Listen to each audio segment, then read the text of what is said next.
دوستوں، ایک چور بہت عمدگی سے چوری کرتا تھا اور سارا مال غریبوں اور ضرورت مندوں میں بانٹ دیتا۔ کچھ وقت گزرا تو اس نے چوری سے توبہ کی اور گمنامی کی زندگی بسر کرنے لگا۔ ایک روز اچانک ایک عورت روتی ہوئی آئی اور کہنے لگی کہ بیوہ عورت ہوں، جوان بچی کا ساتھ ہے، کمانے والا کوئی نہیں، کچھ مدد کرو کہ عزت سے بچی اپنے گھر کی ہو جائے۔ چور نے اسے تسلی دی اور مدد کا وعدہ کر لیا۔ رات ہوئی تو اللہ کے حضور گویا ہوا کہ اے اللہ، آج اس غریب عورت کے لیے پھر سے چوری کرنے والا ہوں، تو ہی کارساز ہے۔ آخر وہ آدمی چل پڑا۔ کام چھوڑا ہوا تھا، کچھ سمجھ نہیں آ رہا تھا۔ اتنے میں ایک اور شخص اسے وہاں نظر آیا۔ منہ چھپائے اس نے پوچھا، کون؟ کالا۔ جواب ملا، تم کون؟ میں بھی کالا۔ چلو پھر اکٹھے چلتے ہیں۔ کیا کوئی گھر نظر میں ہے؟ چور نے پوچھا۔ ہاں، آؤ چلیں۔ یوں اس اجنبی کی رہنمائی میں ایک گھر میں داخل ہوئے۔ جب سارا سامان لوٹ لیا تو اچانک چور نے کہا کہ سامان واپس رکھ دو۔ لیکن کیوں؟ اجنبی نے استفسار کیا۔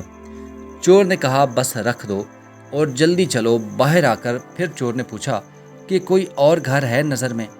آج ضرورت ہے بہت۔ تب اجنبی چور نے وزیر کے گھر کا پتہ سمجھایا اور چلتے چلتے جا پہنچے۔ سب مال سمیٹا۔ اجنبی کہنے لگا کہ وزیر کی بیٹی کی شادی ہے تو مال و زر تو خوب ہے۔ چور نے سامان وہیں پہ چھوڑا اور اجنبی کو لے کر باہر آ گیا اور اصرار کیا کہ کوئی اور گھر دکھائے۔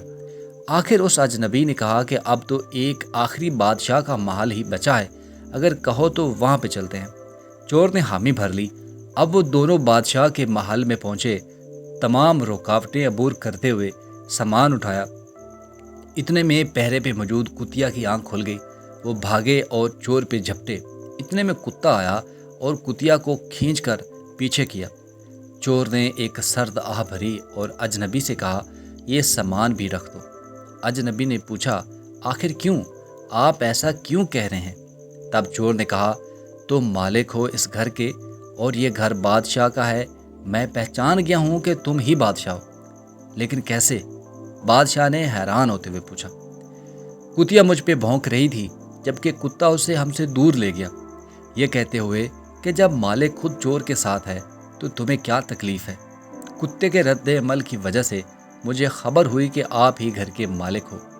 بادشاہ نے اس چور کو اپنے پاس بٹھایا اور کہا، قبلہ اب باقی معاملات بھی بتا دیں کہ پہلے گھر سے سامان کیوں واپس کیا؟ بات دراصل یہ ہے کہ سامان کھنگالتے ہوئے میرا ہاتھ وہاں پہ موجود نمک کی بوری پہ پڑ گیا اور وہ ہاتھ چکھنے کی غرض سے میں نے چاٹ لیا۔ اس طرح اس گھر کا نمک خوار ہو گیا۔ عالی جا، میں چور ہوں لیکن نمک حرام نہیں ہوں، اس لیے اس گھر کا سامان لوٹا دیا۔ اگلا گھر وزیر کا تھا لیکن اس کی بیٹی کی شادی تھی۔ بیٹیاں تو سب کی سانجی ہوتی ہیں، غریب کی ہو یا وزیر کی۔ تو میرا دل نہیں مانا کہ ایک بیٹی کا حق دوسری کو دے دوں۔ میں چور ہوں مگر غیرت مند ہوں۔ باقی صورتحال آپ کے سامنے ہے۔ بادشاہ اس چور کے کردار کی مضبوطی سے متاثر ہوا اور صبح سب کے سامنے اسے انعام و اکرام اور مطلوبہ ساز و سامان دے کر رخصت کیا۔ چور نے برائی چھوڑنے کی نیت کی اور خدا نے اسے گناہوں سے بچا لیا۔ بے شک جو شخص خدا کی طرف ایک قدم بڑھاتا ہے، خدا اس کی طرف 10 قدم بڑھاتا ہے۔